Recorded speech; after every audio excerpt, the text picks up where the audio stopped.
Ladies and gentlemen, Rigathi is extremely disappointed with Kalonzo Musyoka and the Wiper party leaders because of this particular video here. Let me show you.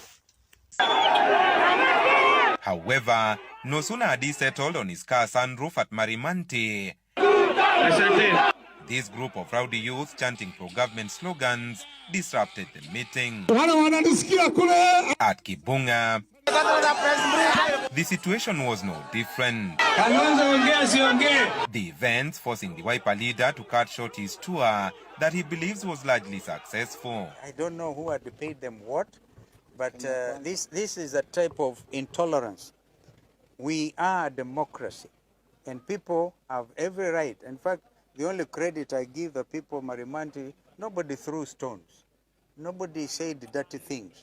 Kalonzo blames the disruption on Deputy President Kithure Kindiki, who he says has grown intolerant to divergent views, especially those castigating the administration he serves. He should set the example by allowing people to come to his place freely. But if he's going to be the chief goon, organize goons na watu kama hivyo, how will he, as Deputy President of the Republic of Kenya, how will he be received elsewhere? It is unclear whether the tour will continue to Mara and Chukaigamba Ng'ombe as planned. Now, in that video, Kalonzo Musyoka and the Wiper party leaders were chased by Kithure Kindiki's supporters in Tharaka Nithi, where Kalonzo and his team tried to conduct a political rally there. A political rally that failed terribly. But one thing that you must understand about that video that you have seen, those are not hired goons to disrupt Kalonzo Musyoka's rally. No, those are not goons at all. And they were not paid by anybody. Those are the residents of the Mount Kenya region east, Tharaka Nithi County, where the DP, Kithure Kindiki, comes from. And of course, that is Kithure Kindiki's main political stronghold. Meaning, in this case, Kalonzo Musyoka is not smart.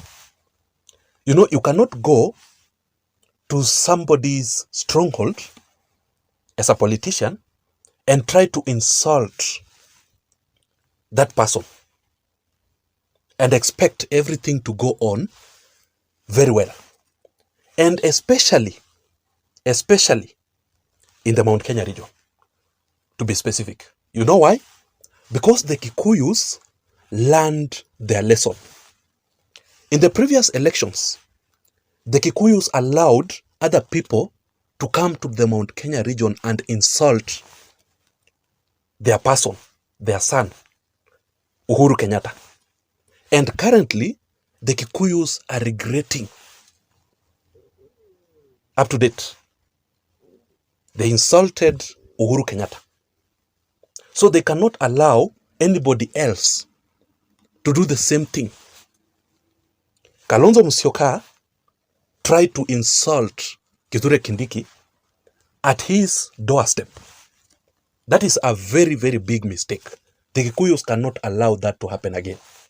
Because Kithure Kindiki is also their son. They must protect him at all costs.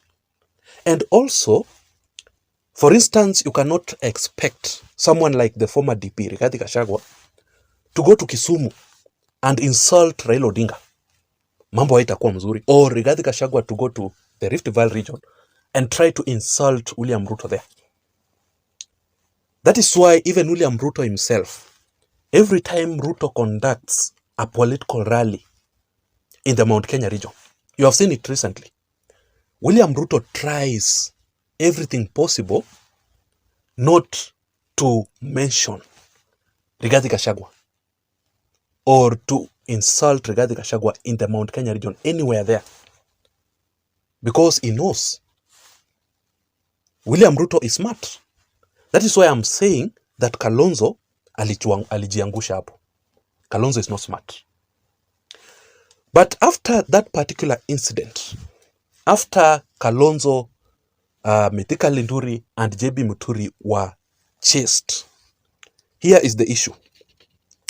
According to Rigathi Gachagua, and I'll give you the information, Kalonzo Musyoka embarrassed the opposition. Let me give you the details in this analysis. But before you forget, in case you're joining me for the first time, or maybe you are listening to me currently and you haven't subscribed to this channel, maybe you are new in this channel, welcome, and please take a second or two and hit the subscribe button down below so that next time when I produce another video like this one, then YouTube will automatically send you the notifications.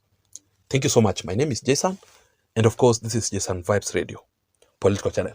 So this is where all these issues, the problem between Rigathi and Kalonzo Musyoka started.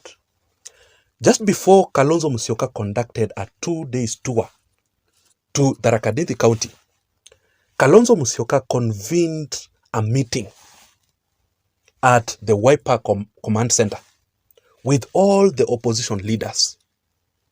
Let me show you this video.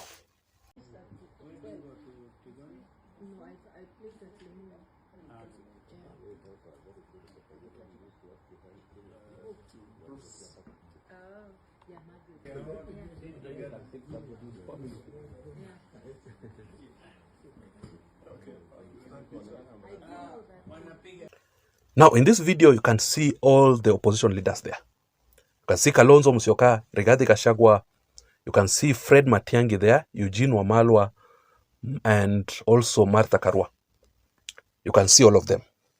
Kalonzo Musyoka's main purpose of this particular meeting, it is because Kalonzo tried to convince the opposition leaders to accompany him or to be part of his rally in Tharaka Nithi County. But let me tell you this, Rigathi Gachagua and Martha Karua totally refused to be part of Kalonzo Musyoka's rally. Because Kalonzo Musyoka's main purpose of that rally is just to insult and to intimidate Kithure Kindiki. That is why Kalonzo Musyoka opened the Wiper Party office in Tharaka Nithi County. So it was not about conducting a rally to popularize the opposition team. No. So Rigathi Gachagua was trying to tell Kalonzo that our main purpose, because we are running out of time, our main priority should be, let us focus on the by-elections that will be conducted on the 27th of November. Because Rigathi Gachagua is doing everything possible to ensure that the opposition will win those by-elections. That is why Rigathi Gachagua had to cut short his tour to the US to jet back to the country and focus on the by-elections. But Kalonzo insisted. So when Kalonzo Musyoka insisted, he was able to convince Mithika Linturi and JB Muturi to be with him in that rally. But the rest of the opposition leaders did not attend. So that is where the problem between Rigathi and Kalonzo Musyoka started. Rigathi tried to warn Kalonzo Musyoka. You know, Rigathi Gachagua knows the ground. If there is someone who understands the ground very well, and especially in the Mount Kenya region, it is Rigathi Gachagua. That incident exposed none other than Rigathi Gachagua's influence in the Mount Kenya region. Rigathi was the one who was exposed more than Kalonzo Musyoka. You know why? Because number one, we have always believed that Rigathi Gachagua is very popular in the Mount Kenya region, right?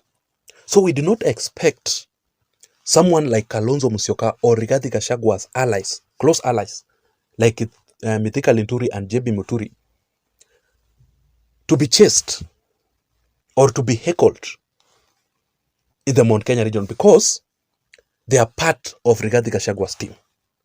So if that incident had happened to any leader from the broad-based government, let's say someone like Kimani Ichung'wah, or someone like Kithure Kindiki or William Ruto, tungesema tu wachana nao, hao watu wameisha in the Mount Kenya region. For any person from the Wamunyoro team to be heckled in the Mount Kenya region, it brings a lot of shame to the opposition, a lot of shame, a lot of embarrassment to the opposition. And number two, the two-term chance against Kalonzo Musyoka in the Mount Kenya region showed that William Ruto and Kithure Kindiki are still loved by the Kikuyus despite impeaching Rigathi Gachagua. The Mount Kenya region na two terms haziendani.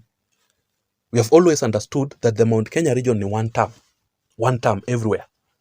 But two term in the Mount Kenya region, Rigathi was really, really embarrassed because of that incident. So, number one, Rigathi is not happy with Kalonzo because of the turnout. You saw how that rally was. Kalonzo Musyoka did not even popularize that rally. Let me show you the photo. Those are the only people who attended that rally. Very few people. Yet it is the Mount Kenya region and the opposition. You know, we expected Kalonzo Musyoka's rally ijae to address mammoth crowd. So that incident showed that even Kalonzo Musyoka himself is not even ready to be a presidential candidate. And number two, Kalonzo Musyoka did not listen to Rigathi Gachagua and Martha Karua. He had already been warned, but he did not listen. He did not listen. If Kalonzo had listened very keenly to what Martha Karua and Rigathi Gachagua's advice, that issue would not have happened. That is why Rigathi is not happy with Kalonzo currently. And number three, Kalonzo Musyoka's purpose to intimidate Kithure Kindiki failed terribly. It failed terribly. So the person or the people who are loving currently, the people who are having the last laugh is Kithure Kindiki and William Ruto. They celebrated, of course, after that particular incident. So I want to know your thoughts in the comment section down below. Because in my opinion, Kalonzo Musyoka committed a very, very big political mistake there. And he embarrassed the entire opposition. So please don't forget to subscribe to this channel for more political updates. Remember, my name is Jason. I'm out. See you in my next video analysis. Bye-bye.